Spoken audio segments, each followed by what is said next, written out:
చంద్రబాబు నాయుడు. ఎందుకు చంద్రబాబు నాయుడు అనుకుంటున్నారు మీరు? ఎందు గురించి అంటే ఆల్రెడీ తెలంగాణలో అతను 10 సంవత్సరాలు పరిపాలన చేసి మన తెలంగాణ స్టేట్కు like cyber city, hitech city రంగాన్ని అభివృద్ధి చేసింది కాబట్టి సో ఆంధ్రప్రదేశ్ కూడా అతను మంచి డెవలప్ చేస్తారని మేము పూర్తిగా నమ్ముతున్నాం. మరి జగన్ గారేమో 170 సీట్లకు 170 సీట్లు గెలుస్తున్నాము, ఈసారి గవర్నమెంట్ పక్కగా మేమే ఫామ్ చేయబోతున్నాం అంటున్నారు. మరి ఏ విధమైన పరిపాలన అనుకోవచ్చా?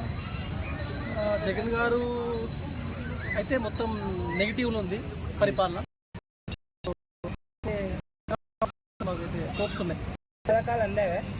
పథకాలు అందాయంటే అది అందరికి అందలేవనే నెగిటివ్ థాట్లో ఉన్నారు ప్రజలందరూ. సో కాబట్టి అంత నెగిటివ్.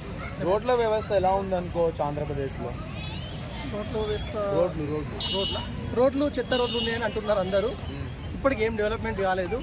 సో కాబట్టి కొంచెం కేర్ తీసుకొని రోడ్స్ డెవలప్ చేస్తే బాగుంటుంది. సో సంపూర్ణ మద్యపాన నిషేధం చేసిన తర్వాతనే ఆంధ్రప్రదేశ్లో మళ్ళీ ఎలక్షన్ అడుగుతా అని చెప్పారు కదా. ఓకే, సో మరి నిజంగానే చేశారనుకోవచ్చా? చేయలేరు. ఇప్పటికి ఇంకా మద్యపానాన్ని ఇంకా పెంచుతూ ఉన్నారు ఆంధ్రప్రదేశ్లో. సో దాన్ని తగ్గిస్తే బాగుంటుందని. ఎందుకంటే చాలామంది మద్యానికి బానిసై ఫ్యామిలీలు కూడా రోడ్డు పాలు అవుతున్నారు, వాళ్ళకి ఆరోగ్యం కూడా ఖరాబ్ అవుతుంది. కాబట్టి మద్యాన్ని తగ్గించాలి. పవన్ కళ్యాణ్ మరి జగన్ గారు అదేవిధంగా చంద్రబాబు నాయుడు మధ్య తేడా అంటే మీరేం చెప్తారు?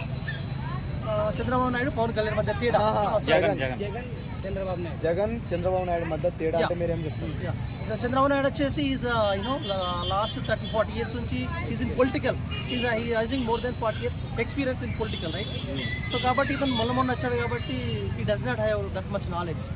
కాబట్టి ఎక్కువ అతని యొక్క నాలెడ్జ్ ప్రకారం, సీనియారిటీ ప్రకారం అతని నాలెడ్జ్ ఉంది. ఈజ్ ద పొలిటికల్గా మంచి అభివృద్ధి పథకాలు తీసుకొస్తారని మేము ఆశిస్తున్నాం. సో ఇప్పుడు పవన్ కళ్యాణ్ గారు చంద్రబాబు నాయుడు కలిసి వస్తుంది, టీడీపీ జనసేన పొత్తుతో వస్తున్నాయి కదా. మరి ఎన్ని సీట్లు గెలవచ్చు అనుకుంటున్నారు?